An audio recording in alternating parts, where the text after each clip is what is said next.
వారి చివరి అంకంలో వారితో ఒక 6 months నేను కలిసి ఉన్నాం మేమందరము. వారి జ్ఞానం, ఆ పాండిత్యము నిజంగా నేను వారిని దగ్గరుండి చూశాను కాబట్టి నాకు అనిపించిన తర్వాత జ్ఞానులు అజ్ఞానులు 2 రకాలుగా పుడతారు ప్రపంచంలో. వారు జ్ఞానుల కోవకు చెందినవారు.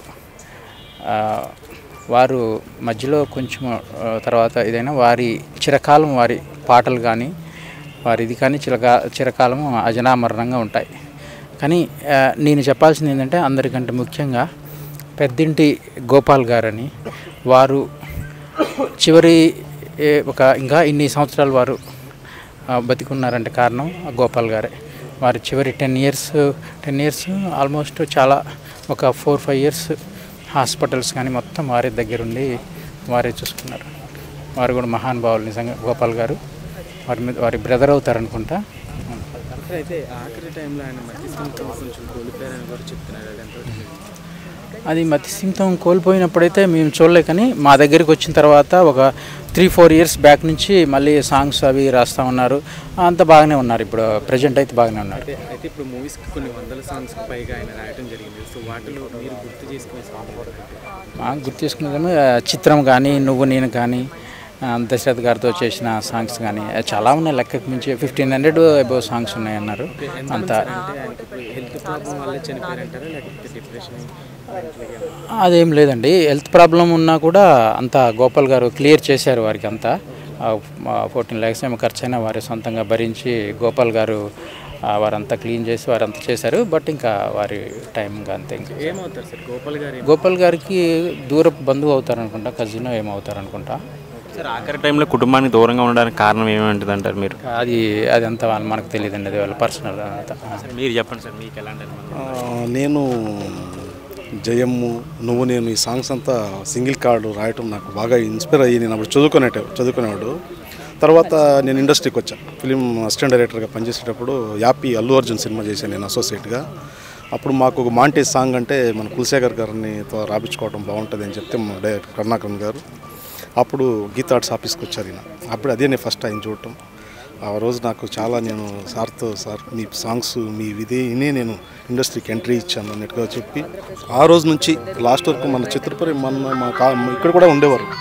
మన దగ్గర కూడా ఇక్కడి నుంచి వెళ్ళి కూడా ఒక 4-5 months అయింటుంది. చిత్రపూర్లో కూడా మా దగ్గర ఉండి రోజు కలిసేవాళ్ళము, రోజు మాట్లాడేవాళ్ళు మంచిగా. మా గోపాల్ గారు మేమంతా కూర్చొని ఇప్పుడు కూడా నేను అవి రాస్తున్నానని కూడా చెప్పేవారు.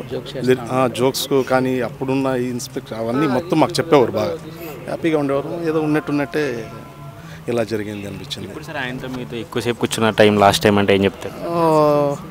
ఒక 3 months అయింటుంది. మన చిత్రపూర్లో 3 months అయింటుంది. అప్పటి నుంచి ఆయన కనబడట్లేదు. మళ్ళీ మాకు ఓయి కాలనీలో ఒకసారి కనబడ్డారు. ఇక్కడే ఉంటున్నాను అన్నారు. మళ్ళీ ఏం సార్ మీరు కనబడట్లేదు, ఎక్కడ ఏం చేస్తున్నారు గురుగారు అంటే, లేదు ఇక్కడే ఉంటున్నాను, కొంచెం వేరే వర్క్లు దొరికినాయి, అవి రాస్తున్నాను అన్నారు. ఓకే సంతోషం గురుగారు అని చెప్పాను. ఆఖరి నిమిషాల్లో ఆయన కుటుంబానికి దూరంగా ఉన్నారు అంటే కుటుంబానికి ఆయన సొంతంగా దూరంగా వచ్చేసారా లేకపోతే? అది వాళ్ళ పర్సనల్ సార్. అది మేము ఎందుకంటే అవన్నీ అడగలేము. అదో వచ్చాను మాట్లాడతారు, ఇది అలా ఉండేవారు. కానీ పర్సనల్ ఏమీ టచ్ చేసేవాళ్ళు కాదు. మన సినిమా ఆయనకి ఒక పాట అంకితం చేయాలంటే మీరు ఆయన సాంగ్లో ఏం డెడికేట్ చేస్తారు ఆయనకి? నాకు ఆయన రాసిన సాంగుల్లో నీకు నేను నాకు ఒకరికొకరు ఆ సాంగ్ చాలా ఫీల్. థియేటర్లో కూర్చుంటే కూడా చాలా నాకు కూడా ఆ సాంగ్ సినిమా నేను 7-8 సార్లు చూసుంటాను ఆ సినిమాని. అలా మంచి అన్ని సింగిల్ కార్డ్, అన్ని ఘర్షణ సాంగ్స్ కానీ అన్ని రకాలుగా అన్ని సాంగ్స్ బాగా రాశారు. మేము ప్రత్యేకంగా పిలిపించి మేము హ్యాపీ సినిమాకి ఆయనతో సాంగ్ రాపించాం. కులశేఖరుడు, చలనచిత్ర కవి భాస్కరుడు ఈ లోకాన్ని వదిలి వెళ్ళిపోయారండి. నాకు ఎంతో ఆత్మీయులు, ఎంతో సన్నిహితులు. అనేక సందర్భాలలో ఆ పాటలు రాసే క్రమంలో కూడా ఏ పదం ఎలా వాడాలి ఏమిటి అన్నది చర్చించుకుంటూ ఉండేవాళ్ళం. ఫోన్ చేస్తూ ఉండేవారు, ఆయన అడుగుతూ ఉండేవారు. కానీ ఎంతో భావనా శిల్పం, ఎంతో భాషా పరిజ్ఞానం ఉన్నటువంటి కవి, చాలా ఉన్నత సాంప్రదాయ కుటుంబ నేపథ్యం ఉన్నటువంటి కవి, ఎంతో సంస్కారవంతమైనటువంటి కుటుంబ నేపథ్యం ఉన్నటువంటి కవి. మరి తను రాసిన పాటలు కూడా ఆణిముత్యాలు. ముఖ్యంగా పట్నాయక్ గారి వీరి స్వర సారథ్యంలో వచ్చినటువంటి పాటలు ఆంధ్రదేశంలో తెలుగునాట ఎంత సంచలనం సృష్టించాయో మనకు తెలుసు. మరి ఏ చిలిపి కళ్ళల్లోని కలవో, ఏ చిగురు గుండెలోని అలవో, నువ్వు అచ్చుల్లోన హల్లువో జడ కుచ్చెల్లోన మల్లువో మధుమాసంలోని మంచు పూల జలువో వంటి మృదు మధుర గీతాలు ఎన్నో రాశారు. నిండు గోదావరి కదా ఈ ప్రేమ వంటి ఒక భావస్ఫూరకమైనటువంటి గీతాలని అందించారు. ఆయన రాసినట్లుగా అందమైన మనసులో ఇంత అలజడి ఎందుకో అని ఆయన రాసినట్టుగానే ఇవాళ కుటుంబ సభ్యుల మధ్య ఆత్మీయుల మధ్య ఇటువంటి అలజడిని మిగిల్చి వారు పరమపదించారు. ముఖ్యంగా ఏకాదశి రోజున వారు అస్తమించి ద్వాదశి రోజున వారి అంత్యక్రియలు జరపడం అన్నది మరి ఆ మహానుభావునికి సాధ్యమైంది. కనుక వారు భౌతికంగా లేకపోయినా వారి సాహిత్యము వారి పాటలు తెలుగునాట ప్రతి ఇంట ప్రతిరోజు ప్రతి క్షణం మారుమోగుతూనే ఉంటాయి. ఆ విధంగా వారి అక్షరాలే వారికి నివాళిగా భావిస్తూ ఆ సహృదయానికి ఆ సంస్కారికి నా యొక్క హృదయపూర్వక కృతజ్ఞతాంజలి హృదయాంజలి అక్షరాంజలి సమర్పిస్తున్నానండి. అంత మంచి పాటలు రాశారు ఇండస్ట్రీకి సంబంధించి, ఎవరు ఒక్కరు కూడా ఆయన లాస్ట్ చూపుకి రాకపోవడానికి కారణం ఏమేంటుంది అంటారు మీరు?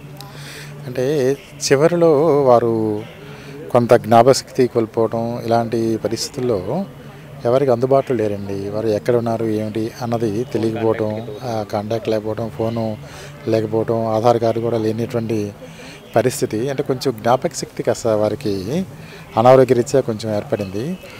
అదే కారణం. చివరిలో ప్రయత్నం చేసాం. వారి మిసెస్ గారి కుటుంబ సభ్యులందరూ కూడా వచ్చారు, వారి సోదరులు కూడా అందరూ వచ్చారు. చాలా పెద్ద కుటుంబం, అందరినీ కబుర్ చేసాం, అందరం వచ్చాం. దానివల్ల కొంచెం అటువంటి కమ్యూనికేషన్ గ్యాప్ ఏర్పడింది అంతే. మీరు ఎక్కువ ఆకర్షణ ఆయనతో గడిపిన సమయం సార్ ఎప్పుడు సార్? ఇప్పుడు చలనచిత్ర సినీ రచయితల సంఘం వారు వచ్చారండి. దానికి పరచూరి గోపాలకృష్ణ గారు అధ్యక్షులు, నేను ఆర్గనైజింగ్ సెక్రటరీని.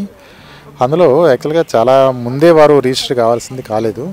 ఒకసారి వారు వచ్చారు, ఒక 6 months బ్యాక్ అనుకుంటాను. వచ్చినప్పుడు దానికి కావాల్సిన ఏర్పాట్లను నేనే చూసి నేనే దగ్గరుండి రిజిస్ట్రేషన్ అది చేయించాను. ఆ తర్వాత 2-3 సినిమాల్లోనూ ప్రివ్యూలో వాటిలో కూడా కలిసామండి. ఇప్పుడు మా అబ్బాయిని కూడా ఆశీర్వదించారు. వాళ్ళ అబ్బాయి మా అబ్బాయి కూడా వాళ్ళు క్లాస్మేట్స్, ఇంజనీరింగ్ చదువుతున్నారు పిల్లవాడు. వాళ్ళ పాప కానీ వాళ్ళ శ్రీమతి కూడా టీచర్ అవ్వడం, అంతా కూడా చాలా మంచి సంస్కారవంతమైనటువంటి ఉన్నత కుటుంబం అండి అయింది. ఆఖరికి ఆయన కోసం ఒక మాట చెప్పాలంటే మీరు ఏం చెప్తారు సార్? ఆయన అనుబంధం ఆయనండి జీవితంలో హలాహలం అమృతం ఆ క్షీరసాగర మతంలో 2 వస్తాయి. హలాహలాన్ని ఆయన గుండెలోనే ఇమిడ్చుకొని అమృతాన్ని మాత్రం అక్షరాల రూపంలో ప్రజానీకానికి అందించారు. కనుక అటువంటి లోపాలు ఏం జరిగినాయా, దోషాలు ఏం జరిగినాయా, పొరపాట్లు ఏం జరిగినాయా, అటువంటి ఆ చీకటి తెరలని వాటిని పక్కన పెట్టేసి ఆయన అందించినటువంటి అక్షరాల ద్వారానే ఆయన్ని మనం మనసులో పెట్టుకోవాలని కోరుకుంటున్నానండి.